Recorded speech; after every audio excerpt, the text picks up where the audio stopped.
Coba bayangin, kalau hari ini internet tiba-tiba hilang. Kita gak bisa nonton YouTube, gak bisa scroll sosmed, bahkan gak bisa kirim pesan. Semua itu bisa terjadi karena sekarang dunia sangat bergantung pada yang namanya jaringan komputer. Tapi gimana sih sebenarnya jaringan komputer itu bekerja? Yuk kita bahas bersama. Jaringan komputer adalah kumpulan perangkat seperti komputer, printer, dan HP yang saling terhubung dan bisa bertukar data. Ada jaringan kecil seperti LAN atau Local Area Network, biasanya ada di rumah ataupun ada di kampus. Dan ada juga jaringan besar seperti WAN atau Wide Area Network, contohnya ya internet itu sendiri. Jadi, internet adalah jaringan dari berbagai jaringan di seluruh dunia. Untuk mengatur bagaimana data itu dikirim antar perangkat, digunakanlah aturan yang disebut protokol. Yang paling sering digunakan di internet adalah model protokol TCP/IP yang membagi proses komunikasi menjadi 4 lapisan, yaitu application, transport, internet, dan network access. Nah, untuk membantu kita memahami komunikasi jaringan secara lebih rinci, para ahli membuat model konsep bernama OSI yang membagi proses ini ke dalam 7 lapisan. Nah, dari aplikasi yang kita gunakan sampai kabel fisik yang mengantarkan data. Namun, dalam praktiknya, model yang paling sering digunakan di dunia nyata adalah model TCP/IP. Kenapa sih? Karena lebih sederhana dan langsung diterapkan pada jaringan internet. Nah, setiap perangkat internet itu punya alamat yang disebut IP address. Nah, tapi kita kan nggak mungkin hafal angka seperti 142.250.4 dan seterusnya. Untungnya, ada yang namanya DNS atau Domain Name System yang mengubah nama seperti youtube.com menjadi alamat IP.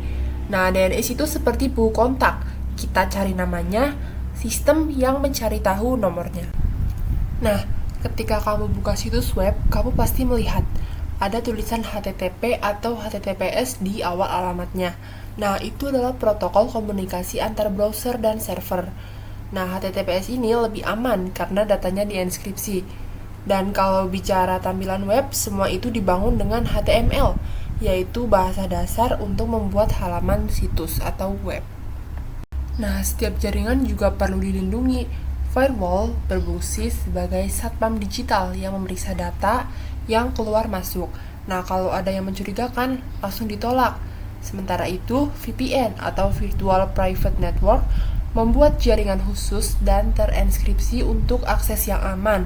Misalnya saat kamu kerja dari rumah atau buka data kampus dari luar negeri. Dulu, semua file disimpan di komputer pribadi. Nah, sekarang berkat adanya cloud computing, kamu bisa simpan dan akses data dari mana aja. Contohnya seperti Google Drive, Canva, atau Google Docs. Nah, kamu bahkan bisa edit video pakai komputer biasa, tapi proses beratnya dilakukan di server cloud. Internet sekarang nggak cuma untuk HP dan komputer aja. Sekarang ada teknologi yang namanya IoT. Nah, IoT ini adalah Internet of Things, membuat benda sehari-hari seperti lampu, kulkas, bahkan sawah terhubung ke internet. Nah, dengan hadirnya jaringan 5G, semua jadi lebih cepat dan minim delay. Ditambah lagi dengan adanya edge computing yang memproses data lebih dekat dengan pengguna. Semua teknologi ini bukan cuma hanya teori, tapi nyata digunakan setiap hari oleh kita. Nah, saat belanja online di Shopee atau Tokopedia, itulah e-commerce.